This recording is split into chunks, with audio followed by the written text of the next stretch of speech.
Hey guys, this episode of Character Bios is really cool actually. At least I think it's pretty cool because it's one that I'm sure a lot of you are familiar with, yet not fully familiar with, and that's the Infinity Gems. Now you're probably wondering, you're like, Josh, the Infinity Gems aren't a character, they're an object in the Marvel Universe. And to that I respond, you're right, but at the same time you're wrong.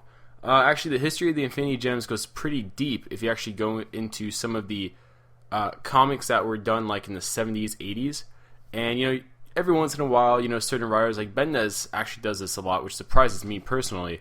But Bendis will reference like offhand stuff that was done in the past that other writers don't really remember or want to keep in their own continuity of sorts.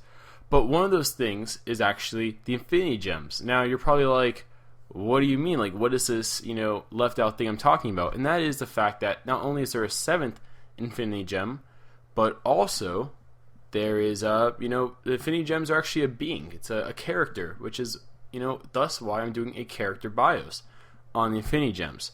Now I'm gonna go straight into it. The origin. Now, before the Marvel Multiverse, there were three beings essentially in this kind of void of nothingness. There was the one above all at the very, very top, which is pretty much God. Then there's the Living Tribunal, which essentially judges and keeps balance over all the multiverse. And then there's the third being, which was something called Nemesis. And Nemesis was made by the one above all with the intention of creation. So this being, it's a she was essentially supposed to do a lot of the creation of the universes and life and all that stuff. I'm not really sure in a deeper sense how that all fits together within the Marvel multiverse, but in all, that's what her origin is. So she's a being of extreme power, and obviously as a being of creation, she wanted to create life of her own. Sadly though, after she created life, she was extremely saddened that this life she made could not understand certain concepts such as good and evil, which honestly, I would hate to see her creations take a philosophy class in that case, but bad jokes aside, Nemesis eventually became so emotional about this, she actually committed suicide. Kind of the first suicide, really, in the Marvel Multiverse. Now, due to her immense power, instead of death, she became 7 gems. Each gem containing a certain ability that she had, scattering across the universes, technically. Really scattering through the multiverse. Every universe in the multiverse essentially has its own Infinity Gems for better or for worse kind of thing. These gems, throughout history, eventually became classified as the Power Gem, Soul Gem, Reality Gem, Time Gem, Space Gem, and Mind Gem, with the 7th gem being called the Ego Gem. Now, the Ego Gem in particular is very unique because it wasn't duplicated across multiverses. The only Ego Gem was transported to the Ultraverse, which was a special universe in its own because it didn't have any Infinity Gems also, which ensured that she would never come back together. Because essentially what the Ego Gem is her consciousness. So if all the 6 gems, which make up the Infinity Gauntlet, were to come into contact with the Ego Gem, or be in the same universe as the Ego Gem, they would all forcibly come back together as one being, making Nemesis once again.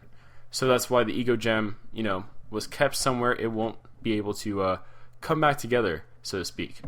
Now, that's pretty much her history. I thought it's very brief, very straight to the point, but at the same time, it's kind of interesting. I doubt we're going to see this in the Marvel Cinematic Universe. I doubt anytime soon we're going to see this in comics, but you never know. Anyways, her abilities, I color coordinated it with the color of the gems. Power Gem, for example, unlimited strength, unlimited durability, energy projection. The Time Gem, time manipulation, like stopping time and all that stuff. And also Foresight, which is pretty much precognition. Then the Space Gem gives you teleportation. Soul Gem gives you soul interaction, which is a pretty interesting concept on its own. The whole thing with interacting with souls, taking away souls, just that whole concept is very meta. Then there's the Reality Gem, which has reality manipulation, which is very all-encompassing. So it's really hard to really define, what the Reality Gem does that the others can't, what the other gems do that the Reality Gem can't do, kind of thing. It's a very fluid line that it crosses. Then there's the Mind Gem, which has telepathy and telekinesis primarily. That's the big mental abilities it gives. Now, I just want to say this now because a lot of people do get confused about this. the gem colors in the comics do not correspond with the gem colors in the MCU. For example, in Thor: The Dark World, it was confirmed that the Infinity Stone, Infinity Gem in that movie was the reality one, which obviously, from the color coordination I have here, in the comics, it's the yellow one, it's not red. So, it's kind of confusing in that sense. But all in all, I hope you guys, found this very interesting. I hope you guys learned from this somewhat. Without further ado, I'll see you guys on Saturday. Because we're going to do the character bios now every Tuesday and Saturday. So Saturday is actually Batman Earth 2, which is pretty fun. I've been having that one on standby for a few months now, ever since they revealed his identity and whatnot. And then Thursday we have another Super Science. This one will focus on the Green Lantern rings, which is pretty cool all on its own. Did a lot of reading for that one. So all in all, I'll see you guys then, and yeah, have a good day.